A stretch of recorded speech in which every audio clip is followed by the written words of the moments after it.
Ladies and ladies. ದಕ್ಷಿಣ ಭಾರತದ ಹೆಮ್ಮೆಯ ನಟ ರಾಕಿಂಗ್ ಸ್ಟಾರ್ ಯಶ್ ಅಭಿನಯದ ಬಹುನಿರೀಕ್ಷಿತ ಪ್ಯಾನ್ ಇಂಡಿಯಾ ಟಾಕ್ಸಿಕ್ ಬಿಡುಗಡೆಗೆ ದಿನಗಣನೆ ಆರಂಭವಾಗಿದೆ. ವಿಶ್ವದಾದ್ಯಂತ ಆಗಸ್ಟ್ 26ರಂದು ಅದ್ದೂರಿಯಾಗಿ ತೆರೆಕಾಣಲು ಸಿದ್ಧವಾಗಿರುವ ಈ ಚಿತ್ರದ ಕುರಿತು ಸಿನಿ ಪ್ರಿಯರಲ್ಲಿ ಈಗಾಗಲೇ ಭಾರೀ ಕುತೂಹಲ ಮೂಡಿದೆ. ಇದರ ಬೆನ್ನಲ್ಲೇ ಚಿತ್ರತಂಡವು ಸಿನಿಮಾದ ಹೈ ವೋಲ್ಟೇಜ್ ಟ್ರೇಲರ್ ಬಿಡುಗಡೆಗೆ ಭರ್ಜರಿ ಸಿದ್ಧತೆ ನಡೆಸಿದೆ. ಸಿನಿಮಾದ ಬಿಡುಗಡೆಗೂ ಮುನ್ನವೇ ಪ್ರಚಾರ ಕಾರ್ಯವನ್ನು ಚುರುಕುಗೊಳಿಸಲು ಮುಂದಾಗಿರುವ ಚಿತ್ರತಂಡ ಆಗಸ್ಟ್ 8ರಂದು ರಾಜಧಾನಿ ಬೆಂಗಳೂರಿನಲ್ಲಿ ಅತ್ಯಂತ ಅದ್ದೂರಿಯಾಗಿ ಟ್ರೇಲರ್ ಬಿಡುಗಡೆ ಸಮಾರಂಭವನ್ನು ಆಯೋಜಿಸಲು ನಿರ್ಧರಿಸಿದೆ. ಗೀತು ಮೋಹನ್ ದಾಸ್ ನಿರ್ದೇಶನದಲ್ಲಿ ಮೂಡಿಬರುತ್ತಿರುವ ಈ ಗ್ಯಾಂಗ್ಸ್ಟರ್ ಆಕ್ಷನ್ ಥ್ರಿಲ್ಲರ್ ಸಿನಿಮಾವು ಆಗಸ್ಟ್ 26ರಂದು ಕನ್ನಡ ಸೇರಿದಂತೆ ಹಲವು ಭಾಷೆಗಳಲ್ಲಿ ವಿಶ್ವದಾದ್ಯಂತ ಬಿಡುಗಡೆಯಾಗಲಿದೆ.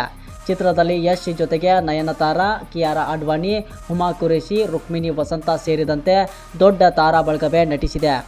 KGF ಚಾಪ್ಟರ್ 2 ಸಿನಿಮಾದ ಐತಿಹಾಸಿಕ ಯಶಸ್ಸಿನ ನಂತರ ಯಶ್ ನಟಿಸುತ್ತಿರುವ ಚಿತ್ರವಾಗಿರುವುದರಿಂದ ಟಾಕ್ಸಿಕ್ ಮೇಲಿನ ನಿರೀಕ್ಷೆಗಳು ಗಗನಕ್ಕೇರಿವೆ.